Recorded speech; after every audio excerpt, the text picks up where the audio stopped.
El nombre que te pusiste. Hay un momento, casi siempre de noche, en que alguien se mira al espejo y no reconoce del todo lo que ve. No porque haya envejecido.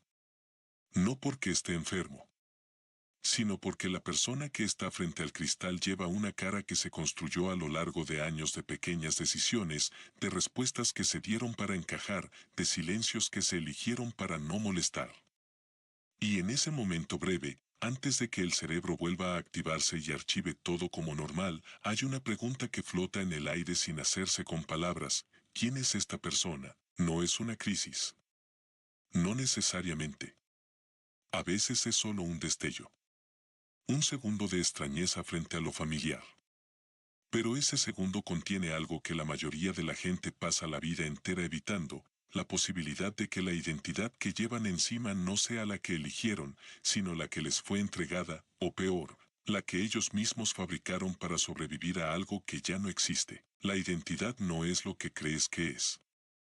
No es tu nombre, no es tu profesión, no es la historia que le cuentas a la gente cuando te preguntan de dónde eres o a qué te dedicas.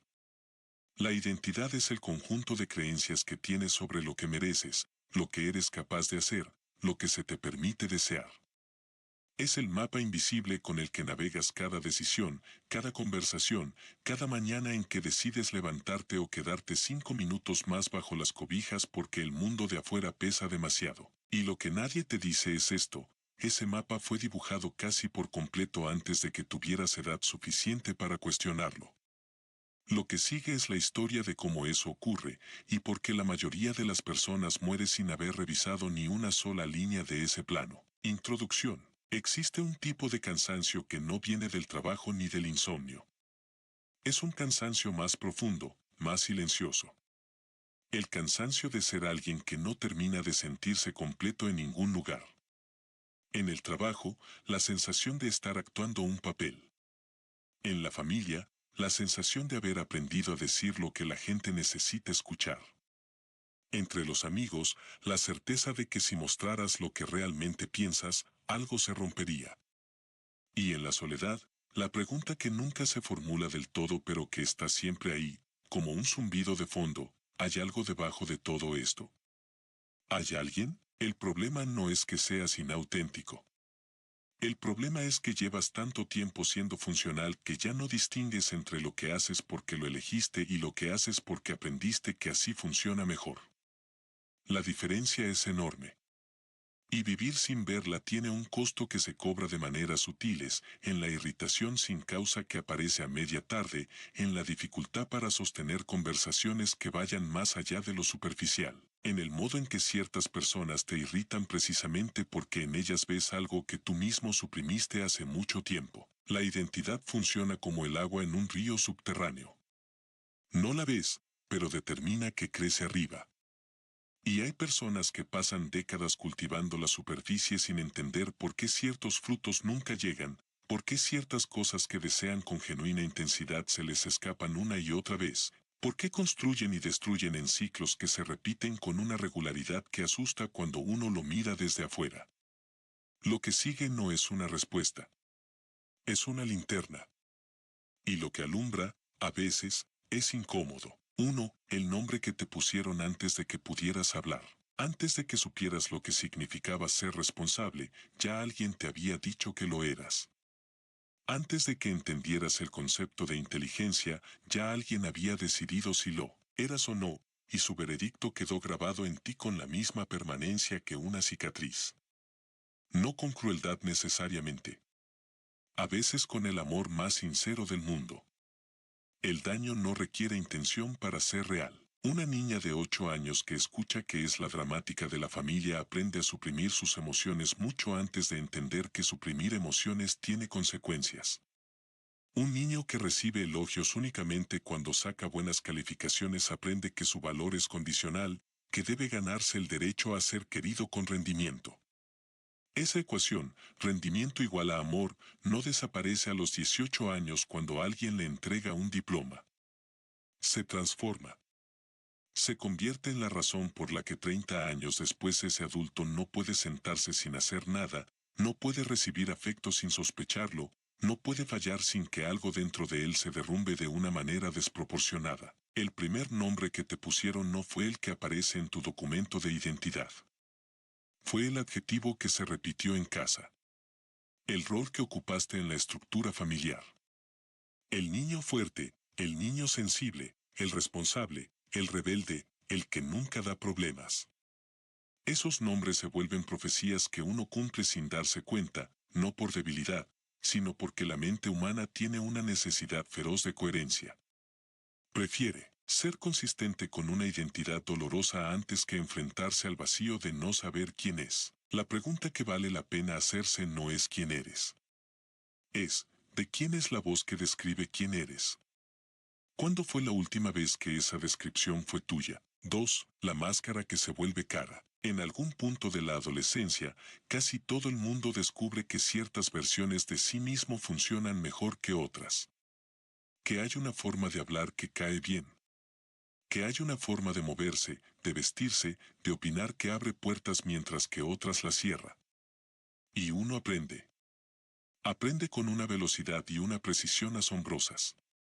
Porque aprender a encajar es una cuestión de supervivencia social, y el cerebro humano trata la exclusión social con la misma seriedad con la que trata el hambre. Entonces uno construye una versión. Una versión presentable, competente, agradable o interesante, según lo que el entorno recompense. No es hipocresía. Es adaptación. El problema no está en adaptarse. El problema está en olvidar que uno se adaptó. En que la máscara se usa tanto tiempo que uno deja de notar el peso.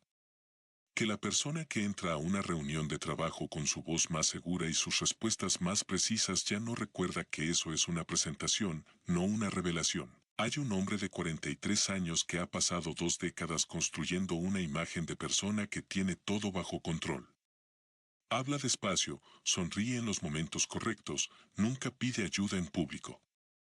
Por las noches, cuando la casa está en silencio, a veces le cuesta respirar. No en sentido médico. En sentido existencial.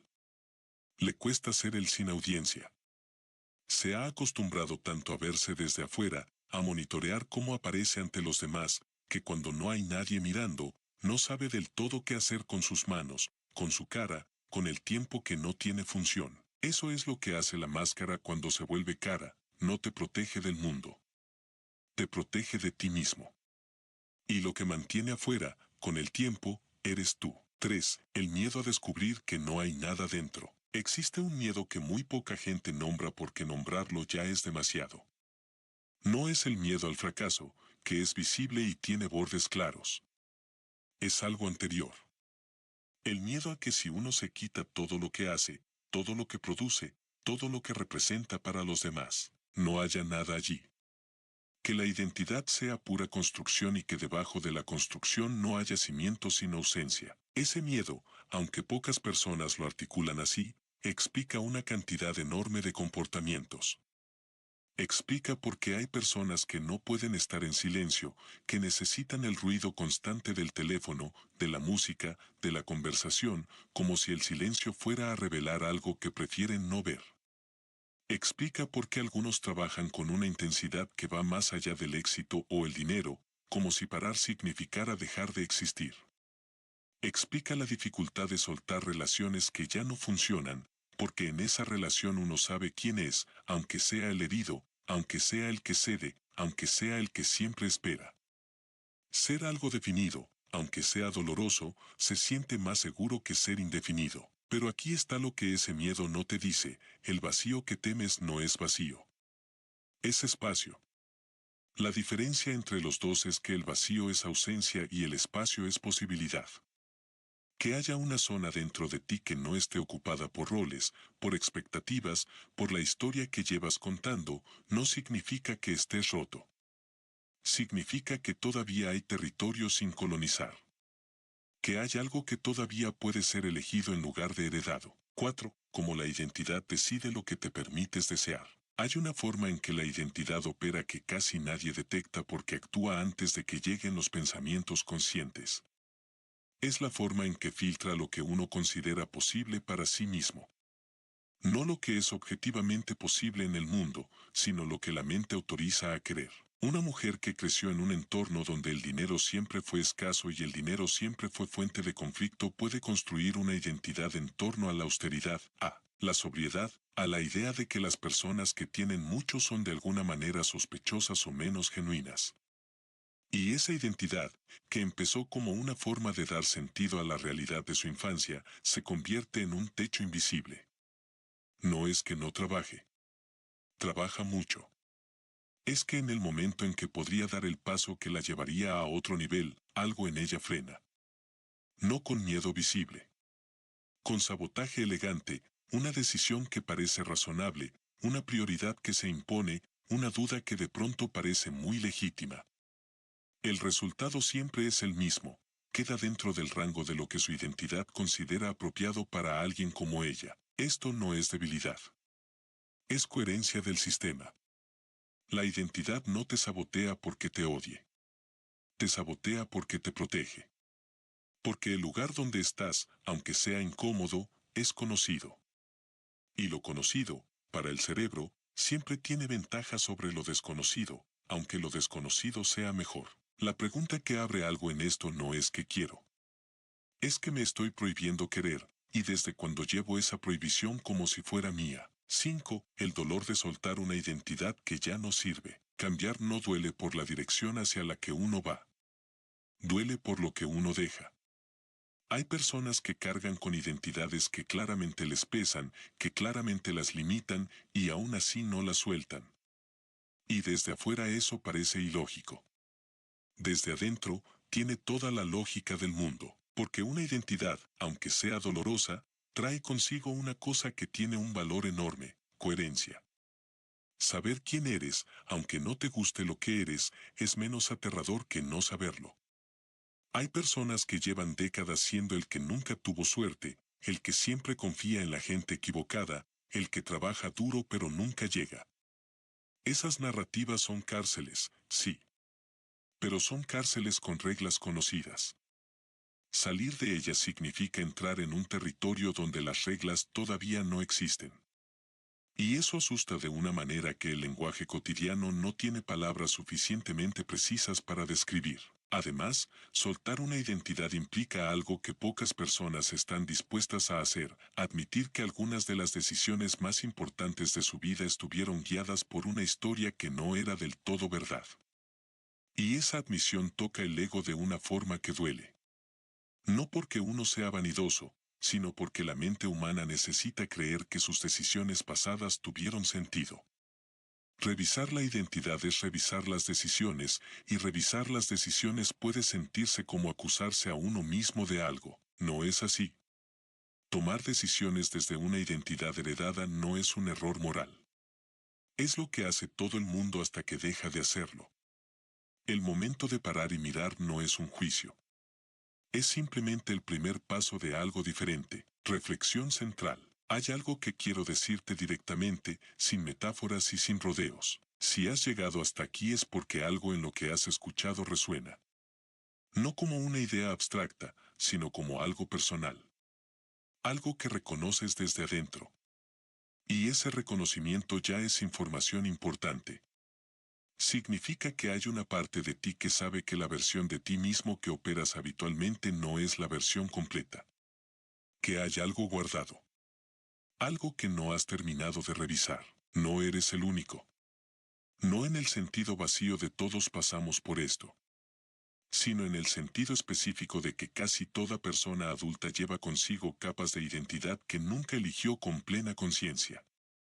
Capas que se formaron en respuesta a entornos que ya no existen, a personas cuya opinión ya no debería importar tanto, a miedos que fueron reales en un momento y que ahora son fantasmas que siguen ocupando espacio como si fueran cuerpos sólidos. Lo que se siente cuando uno empieza a ver esto no siempre es alivio. A veces es una tristeza extraña. La tristeza de darse cuenta de que se pasaron años cargando algo que no hacía falta cargar. La tristeza de ver cuántas decisiones estuvieron gobernadas por creencias que nunca fueron sometidas a examen. Eso es válido. Esa tristeza no es un signo de que algo va mal. Es la señal de que algo, por fin, empieza a ir bien, porque ver el patrón es el primer movimiento real. Todo lo que vino antes, el cansancio, la sensación de estar actuando, la irritación sin causa, la dificultad para desear sin culpa, todo eso era el sistema diciéndote que algo no encajaba. Que la ropa que llevabas puesta no era de tu talla. Que te habías acostumbrado tanto al apretón que ya lo llamabas normalidad. 6. Lo que ocurre cuando dejas de ser la historia. Hay un momento en la vida de algunas personas, no muchas, en que algo se rompe de la manera correcta. No una crisis que destruye, sino una fractura que deja pasar luz. Un momento en que la narrativa que habían sostenido sobre sí mismas deja de resultar suficientemente convincente. Y en ese momento, en lugar de apresurarse a construir una narrativa nueva, se quedan un instante en la incomodidad de no saber del todo quiénes son. Ese instante, que puede durar días o meses, es el terreno más fértil que existe para el cambio real. No porque sea agradable, sino porque es honesto. Porque en ese espacio sin certeza, sin el escudo de una historia establecida, uno tiene acceso a algo que normalmente está cubierto, la capacidad de elegir desde cero. No desde el miedo a lo que los demás pensarán. No desde la coherencia con lo que uno siempre ha sido. Desde lo que uno realmente quiere ser. Y aquí está la paradoja que merece atención. Las personas que más miedo tienen de descubrir que no hay nada dentro son precisamente las que más tienen adentro. Porque el miedo al vacío es proporcional a la cantidad de cosas que se han suprimido para no enfrentarlo. La profundidad del silencio interior de alguien no es señal de pobreza. Es señal de territorio inexplorado. La mujer que lleva 15 años siendo la que resuelve los problemas de todos, que nunca pide nada, que sonríe cuando le duele porque aprendió que el dolor de los demás siempre tiene prioridad, esa mujer no está vacía. Está llena de cosas que nunca se han dicho. De opiniones que nunca llegaron a la superficie. De versiones de sí misma que quedaron en borrador porque el entorno nunca hizo espacio para ellas. Revisar la identidad no es destruirse. Es exactamente lo contrario. Es recoger lo que genuinamente te pertenece y soltar lo que cargabas porque en algún momento no había otra opción. Es la diferencia entre vivir desde un guión heredado y vivir desde una voz que, aunque imperfecta, aunque insegura al principio, es reconociblemente tuya. No hay un método limpio para hacer esto. No hay una secuencia de pasos que lleve de una identidad prestada a una identidad propia sin turbulencia. Lo que hay son momentos de honestidad.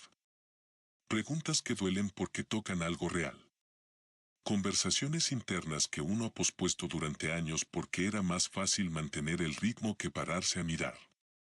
Y la disposición, aunque sea pequeña, aunque sea inestable, de soportar la incomodidad de no saber durante el tiempo que haga falta hasta que algo más genuino empiece a tomar forma. Aquella persona frente al espejo. La de antes, la de la noche, la que tuvo un segundo de extrañeza frente a su propio reflejo. Quizás no era pérdida. Quizás era reconocimiento. El tipo de reconocimiento que ocurre no cuando uno se ve igual a siempre, sino cuando por un instante ve la distancia entre lo que muestra y lo que guarda. Esa distancia no es un defecto. Es el espacio donde ocurre todo lo que importa. La pregunta no es quién eres. La pregunta es, ¿cuánto de lo que crees que eres lo elegiste tú? Y si la respuesta te incomoda, ya sabes que estás en el lugar correcto.